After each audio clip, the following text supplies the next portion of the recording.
ವೇದಿಕೆಯ ಮೇಲೆ ಆಸೀನರಾಗಿರ್ತಕ್ಕಂಥ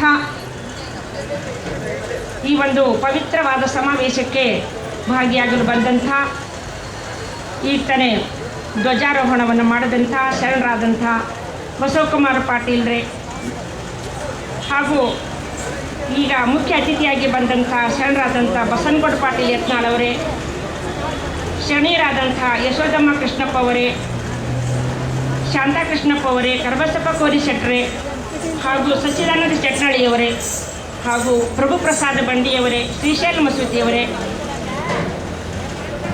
ಮಹಾದೇವಿ ಚಟ್ನಳ್ಳಿಯವರೇ, ಸುರೇಶ್ ಹಾಗೂ ವಿನೋದಮ್ಮ ಅವರೇ, ನಮ್ಮ ರಾಷ್ಟ್ರೀಯ ಬಸ್ ಅಧ್ಯಕ್ಷರಾಗಿರ್ತಕ್ಕಂಥ ಸುರೇಶ್ ಅವರೇ, ವೀರೇಶ್ ಅವರೇ, ಇಲ್ಲಿ ನೆರೆದಿರ್ತಕ್ಕಂಥ ಸರ್ವ ಶರಣ ಬಂಧುಗಳೇ, ತಮ್ಮೆಲ್ಲರ ಅಂತರಾತ್ಮಕ್ಕೆ ಶರಣು ಶರಣಾರ್ಥಿ.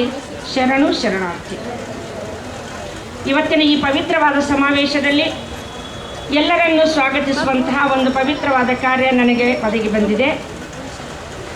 ಈಗ ಇಲ್ಲಿ ಬಂದಂತಹ ಎಲ್ಲ ಗಣ್ಯ ಮಹಾ ವ್ಯಕ್ತಿಗಳನ್ನು, ತಮ್ಮೆಲ್ಲರನ್ನು, ಎಲ್ಲರಿಗೂ ಪ್ರಪ್ರಥಮವಾಗಿ ಈ ಒಂದು ಸಮಾರಂಭಕ್ಕೆ ದಿವ್ಯ ಚೈತನ್ಯವಾಗಿರ್ತಕ್ಕಂಥ ವಿಶ್ವದ ಪ್ರಪ್ರಥಮ ಮಹಿಳಾ ಜಗದ್ಗುರು, ಸ್ತ್ರೀ ಕುಲದ ಕಣ್ಮಣಿ, ಪರಮಪೂಜ್ಯ ಮಾತಾಜಿಯವರ ಒಂದು ಸನ್ನಿಧಿಯಲ್ಲಿ ಈಗ ನಾವು ಕಾರ್ಯಕ್ರಮವನ್ನು ಮಾಡ್ತಾ ಇದ್ದೇವೆ.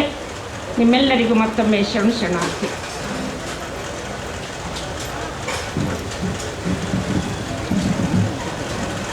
ಮಾತಾಜಿ ಎಂಬ ಬಸವ ಶಕ್ತಿ ಧರೆಗೆ ಇಳಿದು ಬಂದಿತು, ಮನುಜತೆಯ ತಿಮಿರ ಕಳೆದು ಜ್ಞಾನ ಜ್ಯೋತಿ ಚಿಮ್ಮಿತು. ತಾವು ಇಟ್ಟ ದಿಟ್ಟ ಹೆಜ್ಜೆ ಇಟ್ಟು ಜಗದ ಪೆಟ್ಟು ತಿಂದಿರಿ, ಎಲ್ಲವನ್ನು ಸಹಿಸಿ ನೀವು ಸತ್ಯ ತಿಳಿಸಿಕೊಟ್ಟಿರಿ. ನೀವು ಗೈದ ಸಾಧನೆ